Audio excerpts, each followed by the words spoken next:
This evening is going to be a contest entry for Lloyd Boon, Down Under. Lloyd is immersed at the moment in relaunching his channel. His original channel had to be taken down after it was hacked. So this new channel is, I think it's his push for 100 subs contest, but he's already exceeded that, and he's heading up towards 300 now, I think. So well done, Lloyd. Check out Lloyd, he's got a great channel. What he wants us to do is talk about undervalued or underrated, underexposed artists, either on YouTube's vinyl community, music community, or just in the world at large.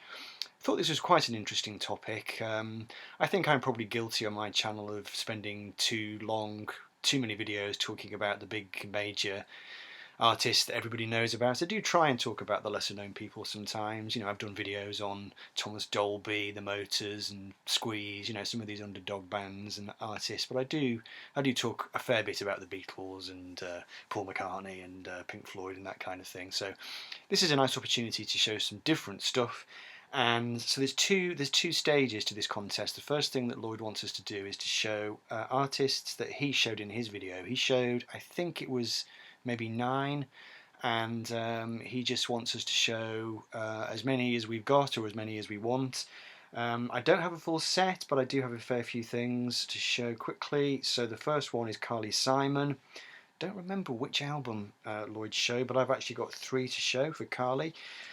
Great singer-songwriter, obviously from back in the day. Made so many records, you know, had so many big hits. But I guess nowadays she has been eclipsed to an extent, I suppose. But let's see what I've got here. So I've got the album Hello Big Man, and I'm not going to try and give the dates on these because I'll be here all day squinting at the small print. We've got the album Hot Cakes, a beautiful picture on the back. There is a Beatles connection, of course, with Carly Simon. In fact, there's quite a few, just in terms of the musicians she used, but produced by Richard Perry, I can see on the back here. Of course, he was the guy that helped to launch Ringo Starr's solo career when he produced the Ringo album back in whenever it was. I think he produced a couple more records by Ringo as well. And there's a few musicians on Carly's albums who've got Beatles and McCartney connections. This one's produced by Arif Mardin, Boys in the Trees. So there we go, that is the sum total of my Carly Simon collection. Now the next artist, I have 1 album by her, and really I should have a lot more because her records I think they are really undervalued. You see them in charity shops here in the UK all the time, usually going very cheaply, and I can't really understand why that should be, because she's a great singer-songwriter with a great reputation. People do seem to like her. I don't know whether she is underrated, but she seems to be undervalued. Joan Armour Trading. This is the 1 record I've got by her. This is her 5th album, To the Limit, and this contained a couple of hits, Barefoot and Pregnant and Bottom to the Top, which I think was her first dalliance with reggae music. So yeah, this is produced by Glyn Johns, comes from 1978. Right, now Lloyd did actually show this particular record by this artist. This is the only one I have by him, and I must confess the reason I have it is because of the 10cc connection. I don't know a great deal about Neil Sedaka really, and I should know more. As Lloyd was saying in his video, he did write an awful lot of great songs, but he often wrote for other people. It's a bit like the Jimmy Webb type scenario. In fact, I'm thinking now I should have shown Jimmy Webb in this video. Never mind, I have done a video on Jimmy Webb, you can check that out if you want.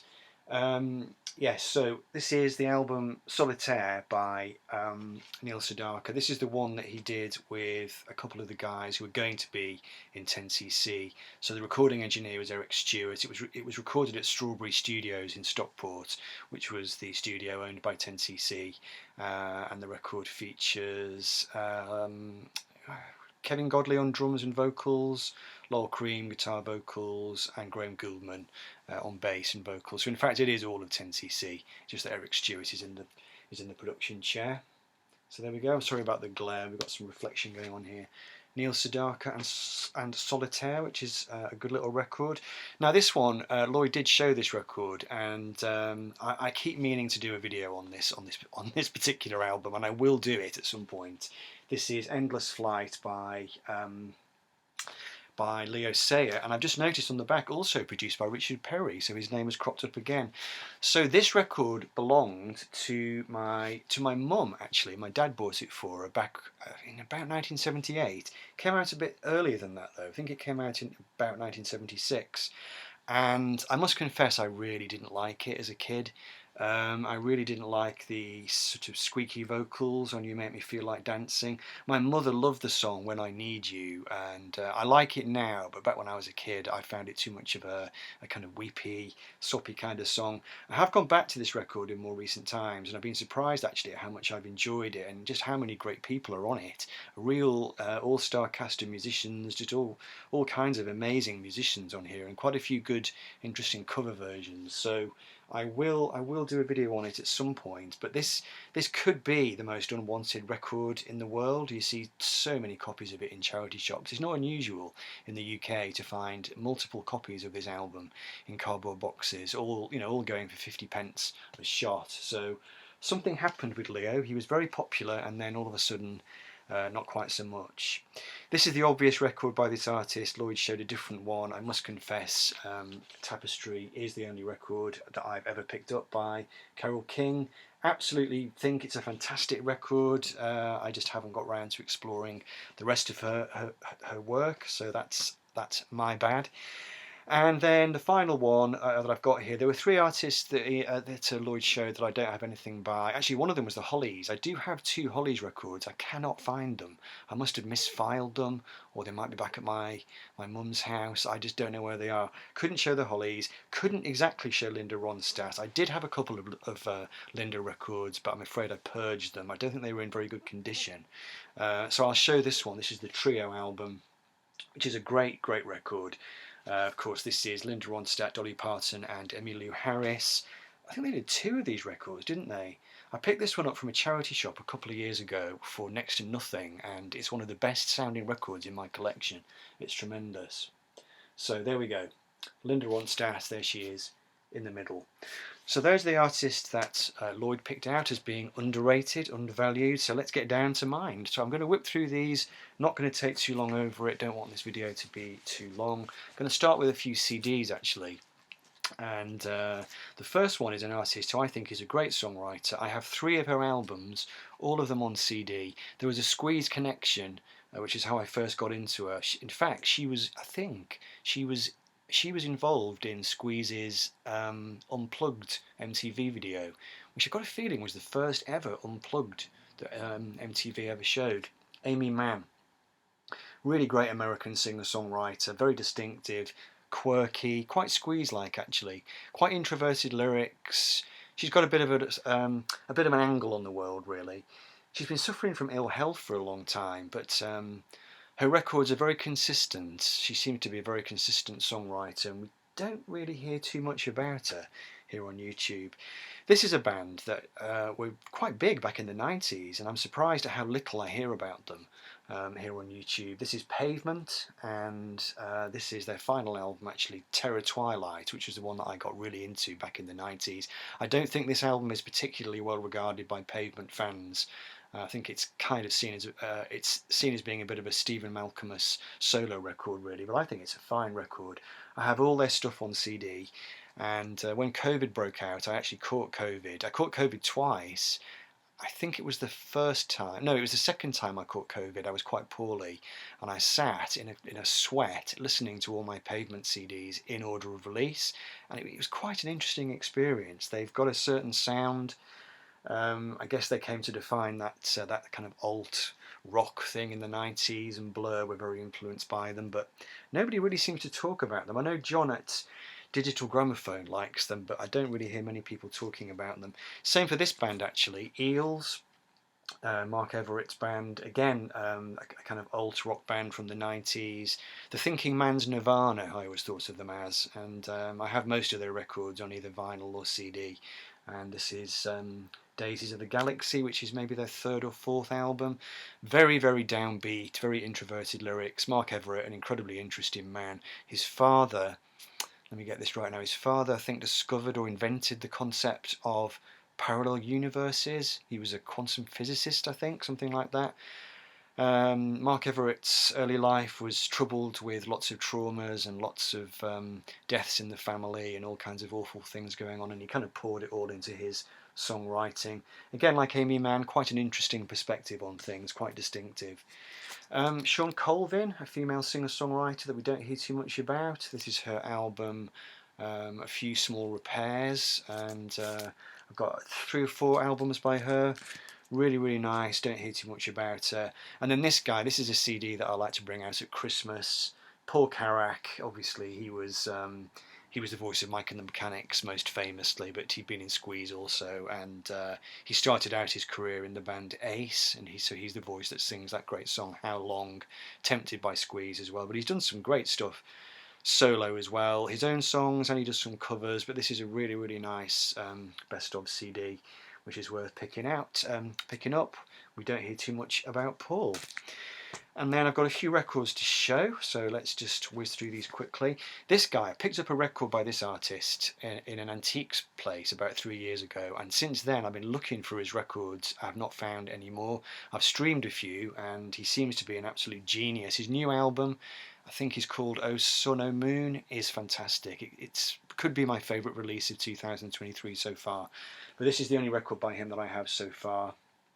This is Bruce Cockburn and Stealing Fire, which is one of his 80s works. It is slightly saddled with a bit of 80s production, but it's got some great, great songs on it. He was a very political songwriter and also quite a spiritual one too, maybe even shading over into religious.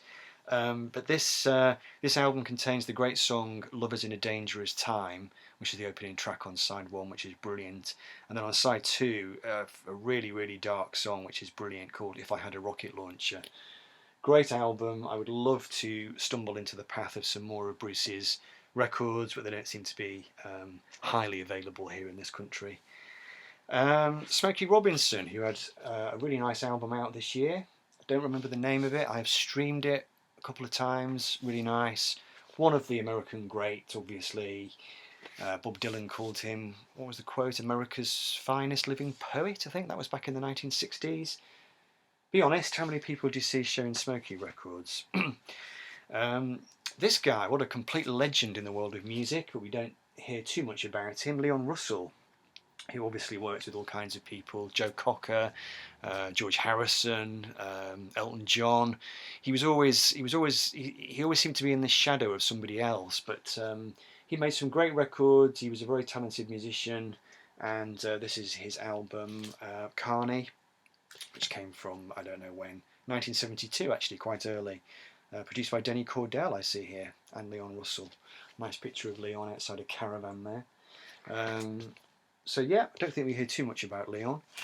And another Beatles collaborator that we don't hear too much about is Billy Preston, who was famous for having played on the Get Back sessions, one of the very few musicians, along with Eric Clapton and a couple of others, ever to play on Beatles records. Billy had some problems in his later life. He had problems with drugs, I think, and maybe a couple of other vices, and I think he ended up in jail, I think, didn't he? He's passed away now. He was the star turn at George Harrison's concert for Bangladesh. Was it the concert for Bangladesh? Yes, I think it was. And apparently he was the real star of the show. His subsequent solo career was maybe not as glittering as it could have been. I don't think he was ever quite able to capitalise, but he made some really nice records. This one, The Kids and Me, contains an extremely infectious hit single, I think, which is Nothing from Nothing. Great song. Billy Preston, and I thought I'd throw this one in because we don't hear a huge amount about Nick Haywood, the singer-songwriter behind Haircut 100 back in the 80s, who were sort of known as a bit of a girly band, I think, back in the day. When I was in school, at the time the Haircut 100 were around and were big, I was listening to AC/DC. I had no interest in Haircut 100, but later on I got into the album Pelican West, and I thought, wow, this guy's really good. And then I saw him supporting Squeeze on the Some Fantastic Place tour it would have been 1993, 94 with his band. Great little band. They did a good version of Dr. Robert by the Beatles. The album he had out at the time, I don't remember what it was called, but it had a cooked breakfast on the cover and was rather fine. The single from that album was called Kite, and it was really good. This album I picked up from Oxfam last year, North of a Miracle. I think it was his debut solo album. It was a fair hit, I think, produced by Jeff Emerick, and then Nick's career, just commercially speaking, just went off the diving board, and he just completely plummeted and vanished from the charts. He's still around, still has a cult following, but we don't hear too much about him. And finally, I couldn't resist including one of my favourite music artists of all time from the West Midlands. We've got the great Steve Gibbons, who's been earning a crust for so many years in the West Midlands and the Birmingham area without ever really making it big. His biggest claim to fame was that the Steve Gibbons band supported The Who in, I think it was 1975. Steve had been around on the Birmingham scene ever since, the early 60s. His band grew out of the Idle Race. After Jeff Lynne left the band, there were various configurations of that group, and it eventually morphed, and Steve Gibbons joined, and they turned into the Steve Gibbons Band. And they had a hit single with a cover of Tulane by Chuck Berry in about 75, 76. But then the punk thing exploded, and Steve's chances of big success were washed away, really. But he's been so busy ever since, playing around the West Midlands on the club scene. He's never given up. He's still there to this day. And on the back here, you can see we've got Trevor Burton here from The Move. Ended up in the Steve Gibbons Band. Quite a few records to collect by them. Not all of them easy to find, but they're all good, earthy, British, I don't know what it's, sort of blues, pop, rock. Just good stuff. Very real, very genuine. Steve Gibbons, Down in the Bunker. There we go, that's my selection. Take care. Don't forget to sub to Lloyd's channel. I'll leave the link in the video description down below, and catch up with some more entries for his contest if you can. Thanks very much. I'll see you soon.